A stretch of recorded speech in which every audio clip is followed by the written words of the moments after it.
Welcome back to another episode of the Weekly Blitz. Hey, Julie Coher, how are you? I'm doing well. How are you, Jason? I'm I'm awesome. Uh, 1 week into a new job and absolutely having a blast. I was going to ask because I know one of the last times we talked, I wasn't exactly sure when that was starting. So it's officially, you're up and going. You are in your new era. Up and going, yes. Spent all Friday with my boss working on marketing Claude project, and just it was we had a lot of fun. Oh, that's interesting. You'll have to, tell me more about that. Yeah, well, I can just a little bit, just because I think it'll interest you. So, essentially, this is a product. The Citizen AI is an AI vertical app that helps people navigate systems of care, like wraparound systems of care. So, it's intended to be sold to nonprofits. They get a subscription, and then they provide it to their clients through their case managers or social workers or peer recovery coaches. And then their clients have a vetted database for their region that will help them figure out what they qualify for and what's available, anything from transportation, housing, your appointments for Social Security. Where's the Social Security office? I tried it here in Carmel, and there's actually like bus type, like short bus, not short bus in the sense of the way we made fun of it in Right. school, but like a minivan type thing that helps get people around here in Hamilton County. And I've lived here for 20 years and didn't know that it existed. That's really interesting. I do think that's really interesting to have all those resources kind of in one spot. Yeah, and then you have the chat interface, and so it's kind of trained in motivational interviewing, and it's just it's a lot more friendly and encouraging than what you would get out of something that's not kind of directed at that population. So it's almost like the schools now have some of their own sandboxes that they can use. Schools like Magic School, School AI. So it's AI tailored to a specific demographic to work with them and pull data from vetted sources for them. And then, so we're going to be going out starting next week and having some of these interviews with, discovery calls, sit downs with these nonprofits. So we're putting together like a package, a folder package that has one like an illustration, almost like in my, I don't know if you ever looked at my newsletter, but like a little comic strip that shows one of their clients having an issue that they would have, and then sitting down with their case manager and then getting into the app and then solving their issue. And so ChatGPT builds that, and it's amazing at it. And then there's also like just some other digital assets if they were to sign with us that would help them to do a press release, social media posts.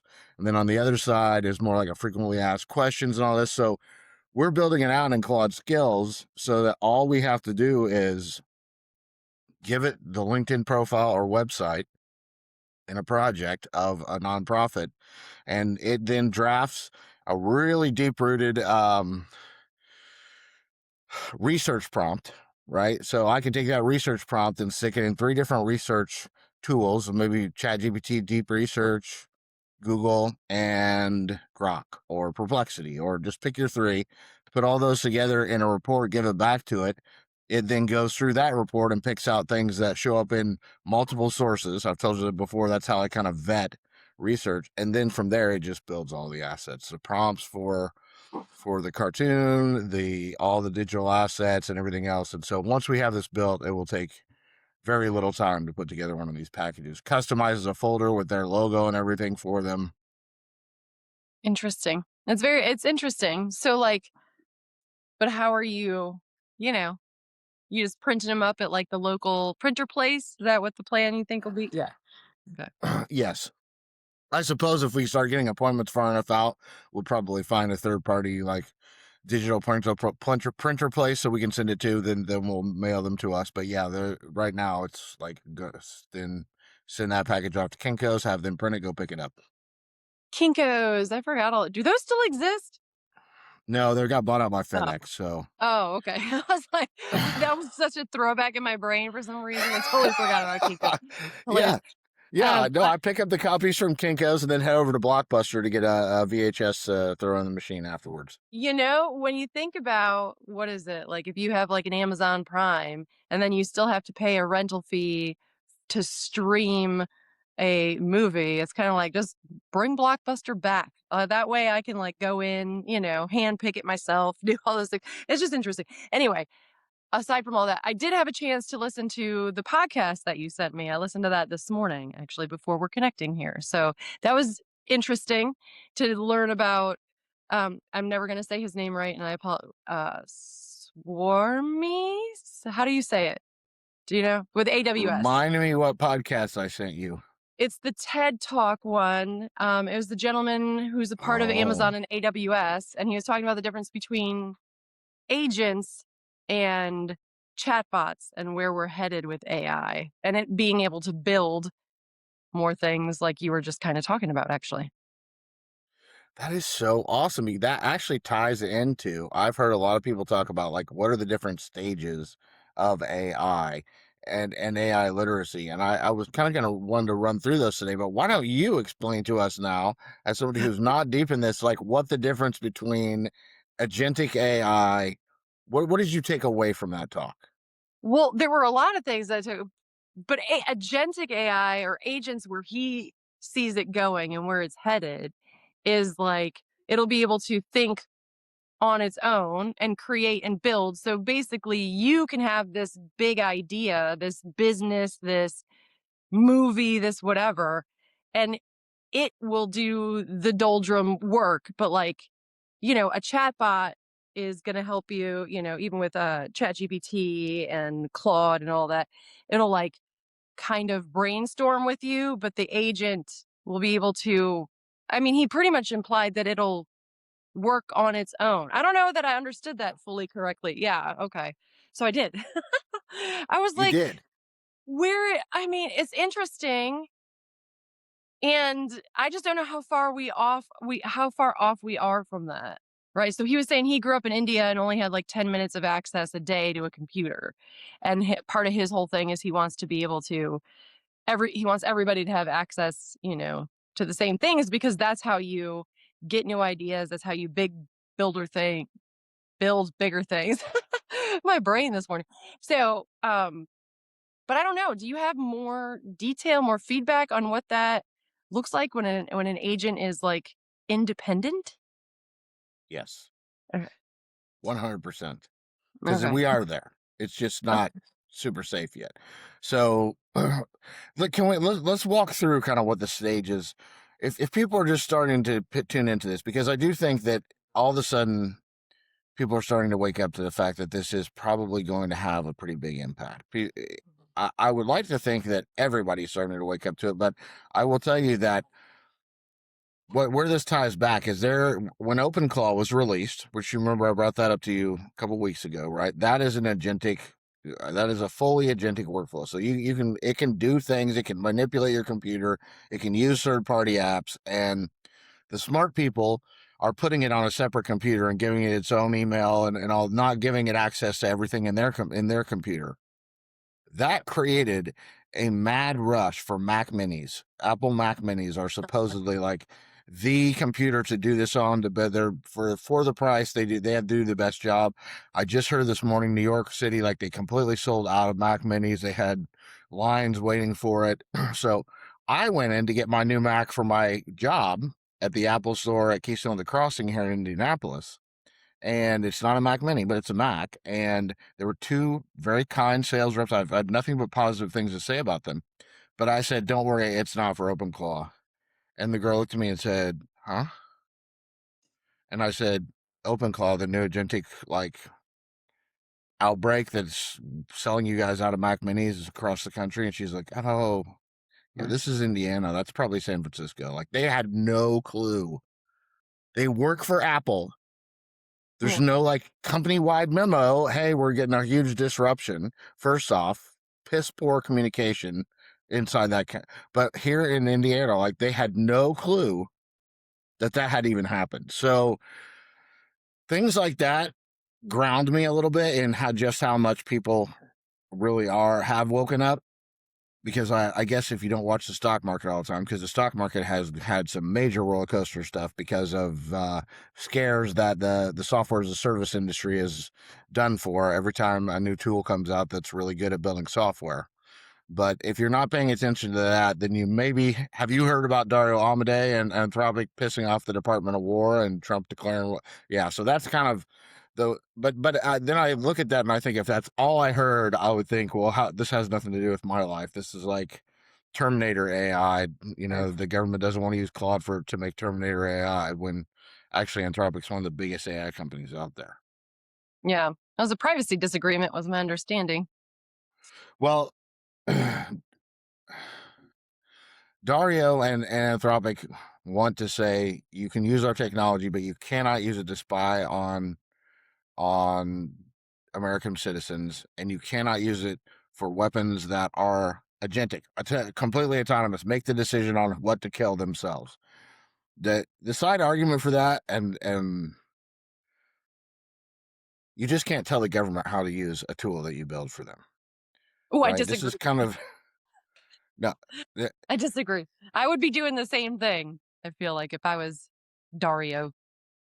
Okay, so let's go back to the Olympics in Iran when they took all those hostages. Mhm. All right. What if you were a boots on the ground general or a CIA op in that, and you found out that they were planning to execute 10 of those hostages, and you could use an autonomous drone to go in and try to stop them from doing that. You have to call Dario Amodei, the CEO of a tech company, to see if it's okay to use their technology in a way other than you contracted for. That's not how war works. That's not how secret ops work. That's not. So you have more than the right to not sell your technology to the government, right? But you can't sell your technology to the government and then say you got to get on the phone at 3 o'clock in the morning from Venezuela and call our CEO up to make sure that you're not violating our terms of service in how you're using the technology for a covert operation that the general public knows nothing about anyway. That just doesn't mesh. To you. For me, I just understand, you know, he doesn't it and I can't speak for him, I'm not in his head, right? But if I was the CEO of that kind of company, is that uh do I want to be liable for the deaths of X amount of humans when that's not what my technology was really meant to be used for? Like, because autonomous AI, that's the scary, right? I'm gonna put quotes around that because that's the unknown, the whatever. And who's attached to that at the end of the day is Dario. It's not, you know, I the don't US government. disagree with at all, except you just don't sign a contract with the Department of War. Right. That's the whole point. Like there are companies that have contracts with other branches of the government that let them use their technology in their administrative offices in the Pentagon or whatever, and don't have a contract with the Department of War. Dario was the first AI CEO to sign a contract with the Department of War. Dario doesn't even have a problem with agentic AI killing people. He just doesn't think it's ready to do so yet. And he wants to be the one who says when his technology is ready to go do so. So, Well, that feels fair. yeah, so don't sign his contract with the Department of War. Well, and I think that's, part of I think that's part of why they didn't, right? Like, wasn't that written up as part of it? And then they tried to push forward with it anyway. I'm not 100% sure, so I don't want to speak entirely out of turn. But my understanding was there was a disagreement in whatever, which is why they were going to part ways. There was a lot of public scuttle that never should have happened. Most of these it's not like these kinds of disagreements don't happen between companies and the United States government all the time. It just happens behind closed doors, not on X and Discord. And doesn't have Dario calling Trump the king dictator and Trump calling Dario a woke freak nut job. Like that kind of shit is ridiculous and It shouldn't happen in the shouldn't be first place, happening. by the way. Like, just in the first place, grown adults in dealing with matters like that, period, any side, that should not take place. That kind of childish, stuff. 100% agreed. We Yeah. had when I worked at Phoenix, we had a disparagement policy. That if you were walking around saying those kind of things about other employees or any of our community partners, you could be fired for it.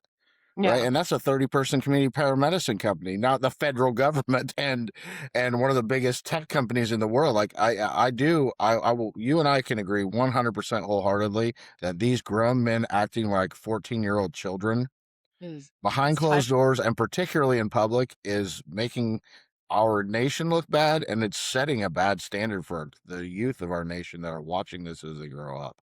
Yeah.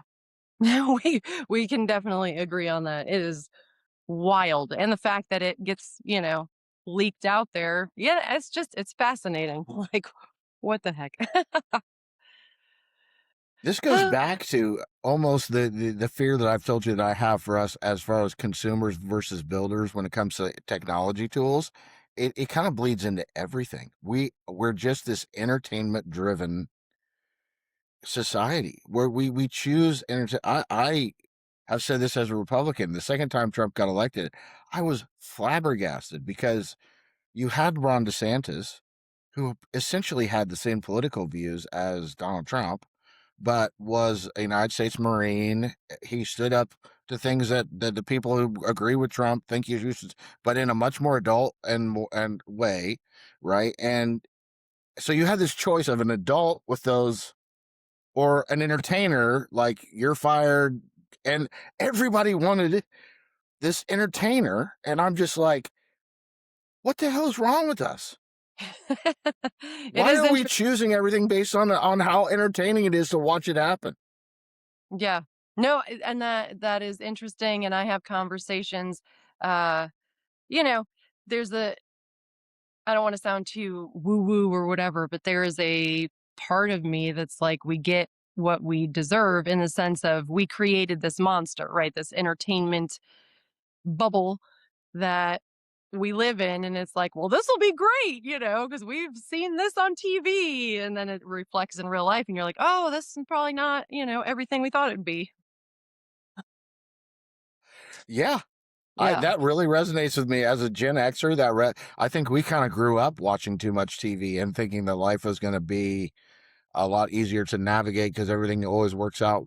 You really could be anything you want to be without having to do a hell of a lot of work Right. and this and Yep. that. And we woke up and we're like, yeah, life is not really TV, Right. and yet we've Yeah. tried to make it be TV. All right. Well, yeah, that, and even like you were just saying, like this messaging of like, oh, if you just put on your bootstraps, if you work really hard, if you climb the corporate ladder, this, and will happen. And it's like, oh yeah, no, it won't. Oh, right, right. That's not Yeah. true. You know what I mean? Like it is interesting to watch unfold. But yeah, I just hope that AI and the agentic AI that is coming, that because even I listening to that podcast and hearing that story, because I forgot that you had either posted that story or something, because I read it and I was like, that's really interesting, because I didn't know about it. I'm stuck in my own bubble, right? So I'm dealing with this stuff immediately in front of me, and so I have no idea how far some of this stuff has come. And every time we talk, it feels like there's been some advancement in some sort of way, and I'm behind, I'm like, oh no, I'm behind. Because, It is. oh, go ahead. It's moving faster and faster and faster, and so I think I was thinking about this morning. Like, what are the stages of learning about AI for just a normal person who wants to make sure that as this stuff unfolds super rapidly, that they don't get 100% displaced by it or blindsided by it? And I think, to me, stage one is play and explore. Figure out what you like to do as a hobby, or what you love to do at work, right? Like, so the marketing side of things, while I don't want to be a social media marketer as my sole job for the rest of my life, it comes real natural to me, and I get into flow real fast when I'm doing that kind of thing. So that's where I really started with AI.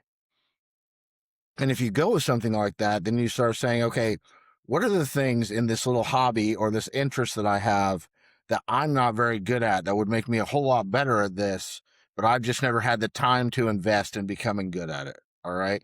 The platform we're on right now is a great example of that, right? You and Mhm. I started a podcast that was audio recorded in your office. You did the legwork for it, and we put it out as an audio podcast on Spotify, iHeart, and um, Apple. And then all of a sudden, Riverside comes out, right? And I knew when we were doing this, we weren't really trying to make money off of it, right? But I knew that we would get a lot broader reach, and the video was really kind of like what everybody wanted nowadays. But I'm not a video editor. I don't want to be a video editor. I hate video editing, and neither one of us has the bandwidth to do a bunch of video editing. So that was Yep. just kind of off the table. We don't have the equipment to set up, a camera in your office and then see if we're sitting close enough to each other, have professional mics. Like, that's just a major pain in the ass. All of a sudden, this platforms like Riverside come out. You get on your computer, I get on my computer, we record, and it automates video clips. The editing is simple. I just try to not make any mistakes and don't edit it. But all I do is add a thumbnail at the front, a thumbnail at the back, a little bit of music at the front and back. When Nate and I were exploring doing a podcast together, we wanted a jingle for it. I reached out to a buddy of mine that does that. We were talking no less than $1,500, more like $3,000. For Mhm. $5 a month, I can get an 11 Labs uh, membership, and it's all audio stuff. I make all the jingles for our podcasts in 3 or 4 prompts within 15 minutes, and it costs me $5 a month, and they're completely free for us to use. I download them, upload them to Riverside, like all the little things that were barriers, there are now tools. The thumbnails, I have so much fun with the thumbnails, right? I'm doing like on the Schools Out podcast, every month is themed after a different movie that was about disruption in school. So Breakfast Club is going to be March. Oh, And I was nice. just playing with ChatGPT yesterday and getting a picture of me and the kid that I interviewed from Purdue sitting around in the scene in the library when they were all just kind of sitting there, shooting the shit and getting to know each other, right? And like I can do that and with just a couple of prompts and giving it a few pictures, and I've got that thumbnail. It's not taking up a whole day. I don't have to get into the kind of software where you have to like erase some of the people, change some of it, like manually do any of that stuff. It's just Chat GPT or Nano Banana doing it. So playing with the stuff, I think, is step one. Yeah, absolutely. There's still so many, and because I fall into habits and routines, right? So I have like the Chat GPT, the free one, of course, that I use for my work account, and I've programmed it to like pull certain research for me, right? So I can just be like, oh, please pull this research for X company, blah, and get it done. But then I haven't used that and like compared it to Claude or, Perplexity or Gemini. I haven't dug in enough, I think, to know which one's going to be best for what I'm doing and looking to do moving forward. You should, and then you should get Jim to come off $20 a month for you because that tool will give you so much more reach, and then you could build actual projects for each one of those companies as they actually become a partner and keep assets in there.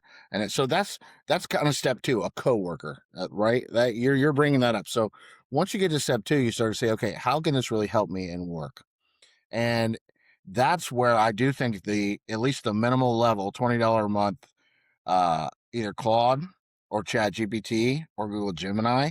Now you can start to build what's called a project in Claude. It's called a custom GPT in Chat GPT. It's called a Gemma and Gemini, right? So now you can start to have these folders that you can upload all your documents to, the contracts that you signed with these people, the marketing, the marketing messages that you send to them. You start uploading that in there. Then whenever you go in there and have a conversation with that chatbot, it is hyper focused on your work with that company.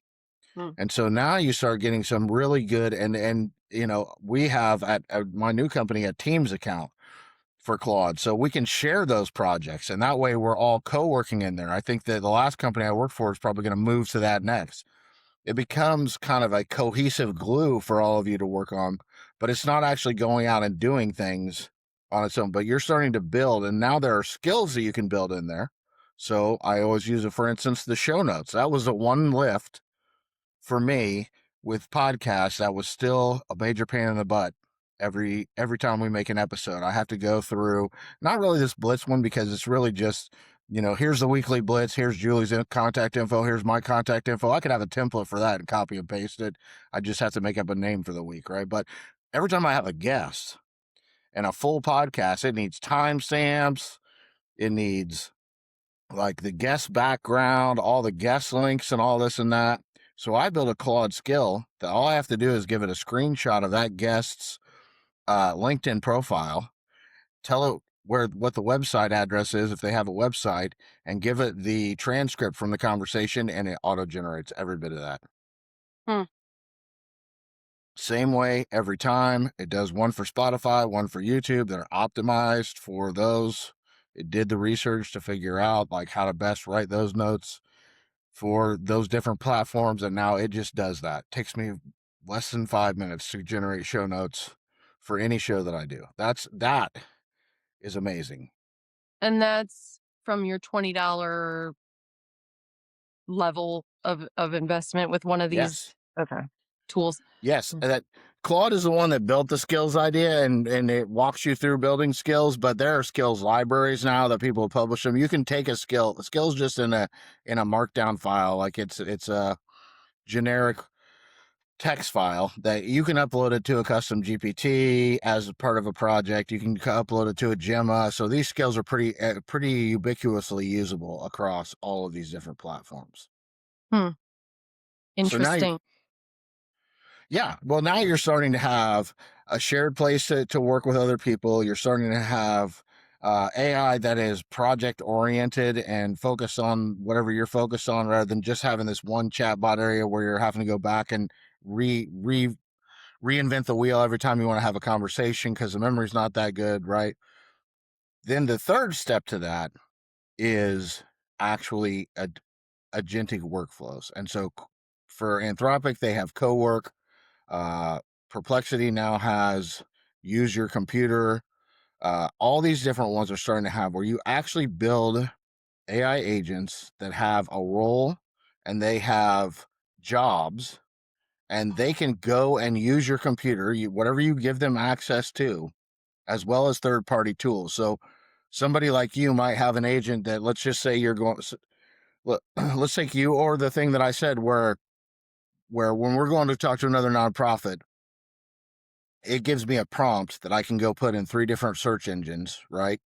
And then I do the research on those. I put all those in one document. I give it back to Claude and say, okay, figure out where there's consistency here and don't include any information that doesn't show up on at least 2 of these reports, right? So I'm kind of vetting to see where it's hallucinating or pulling bad information, right?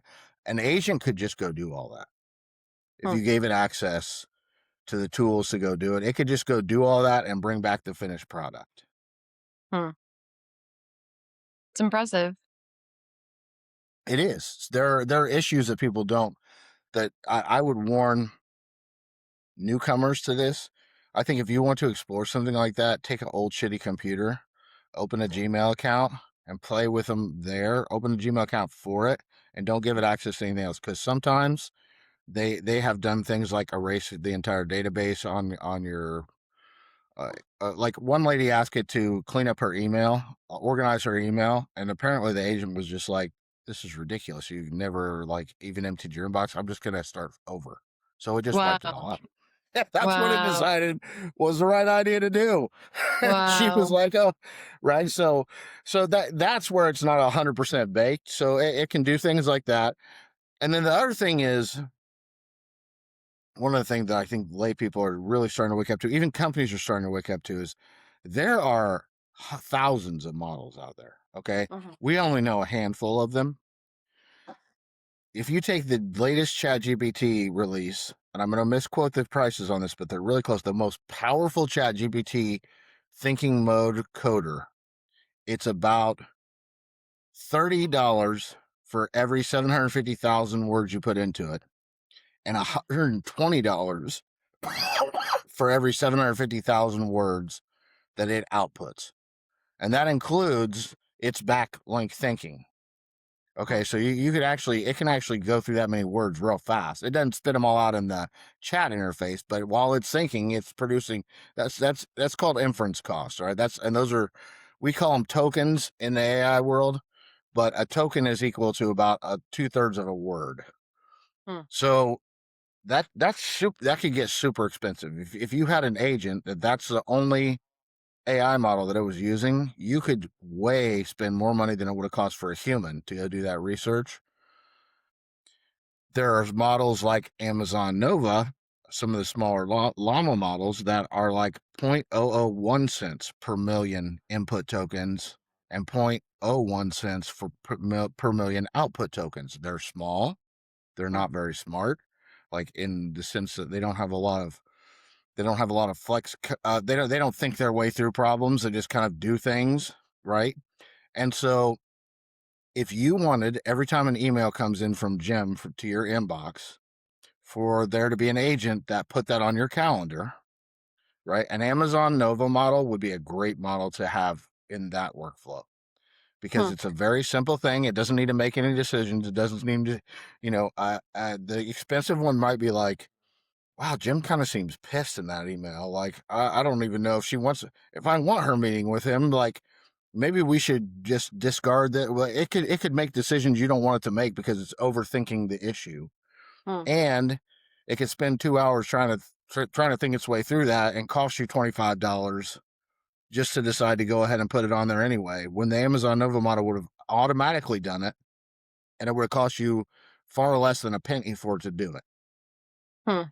On the flip side, if it's actually making strategic decisions, or you have it in where you want it to actually do, say, okay, is this spam or is this an important email that I need to put in front of her?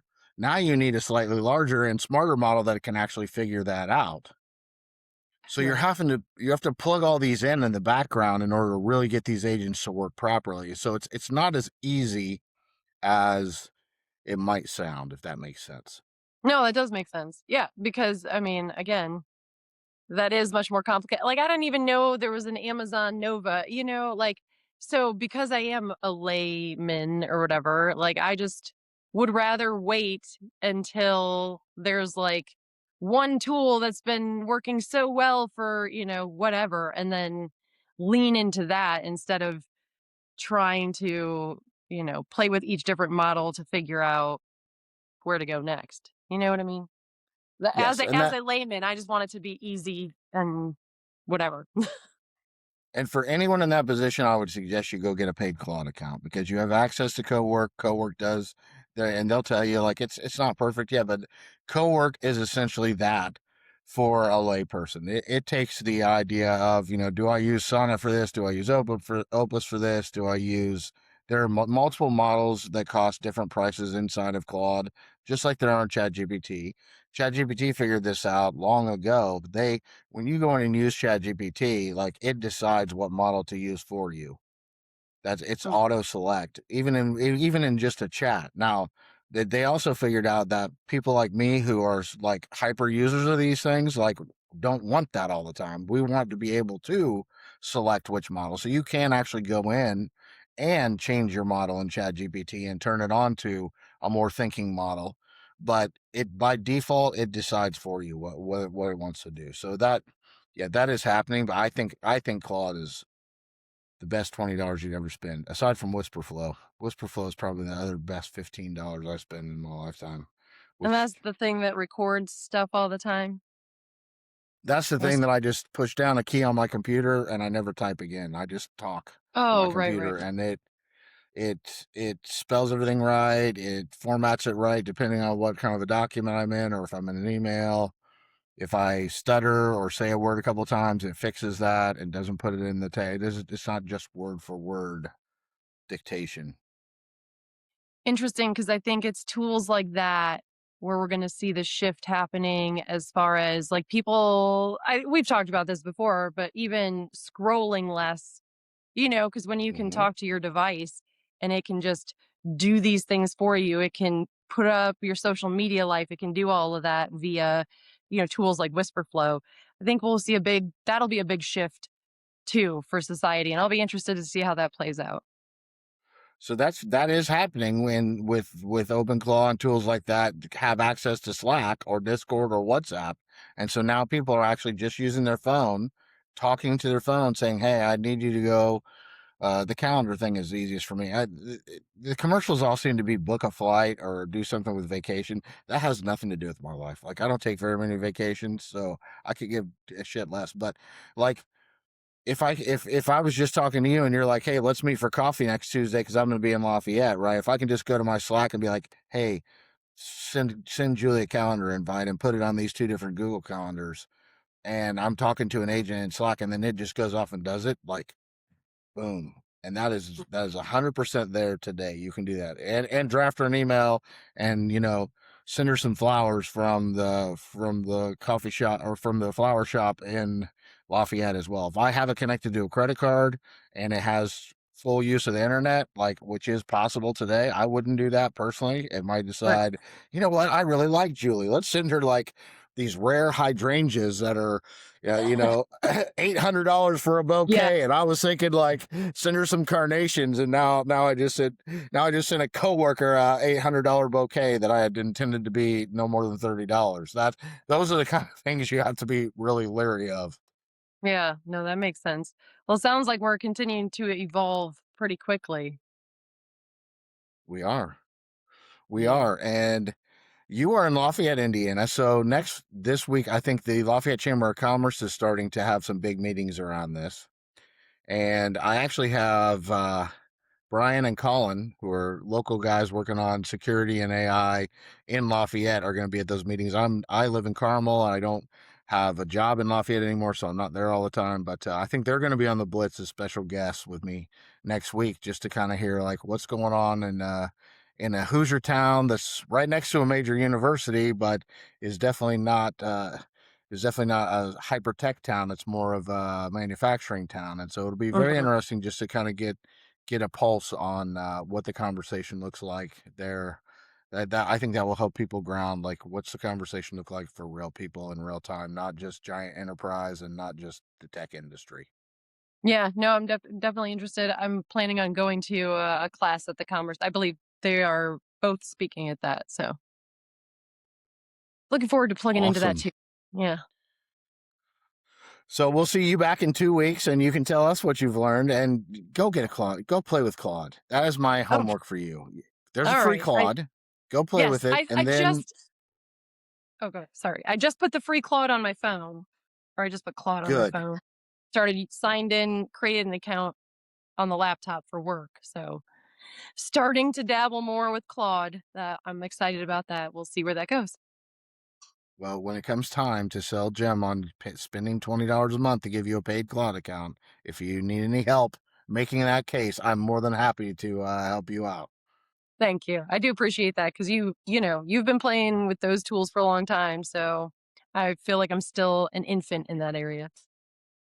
Well, there are definitely some that are worth the money, and some that for certain people are not worth the money, right? Yeah. Like Yeah. that's the last thing I'll say. 11 Labs. I had access to a pro account when I was at my last job, and I needed to make a jingle for something, and I don't have access to that pro account anymore. So I went in to see what they offer. They have a $5 a month account pass. I was like, okay, you barely got me. Okay, yes.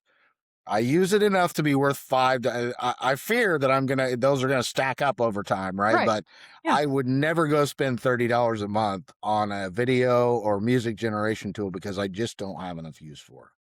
Yeah. That makes sense. I love Yeah. talking to you, Julie. I enjoy talking to you too, Jason. Thank you so much. I love that you involved me. Thank you. Well, I cannot wait to see you in your Hammond Bears sweatshirt next year. We'll see. We'll see where all that plays out. And it'll probably be, I'm guessing it'd be 2028. I don't know. Maybe they'll build it really fast. I don't know. We'll see what happens. I don't know. I Well, just don't know. I don't know if I can do it. uh, we'll leave the audience with that. If you don't know Yeah. what we're talking about, go look at the possibility of the Chicago Bears moving to Indiana. Mm, interesting. I don't know. The Bears. What would that sound like with a Hoosier accent? Dim Bears.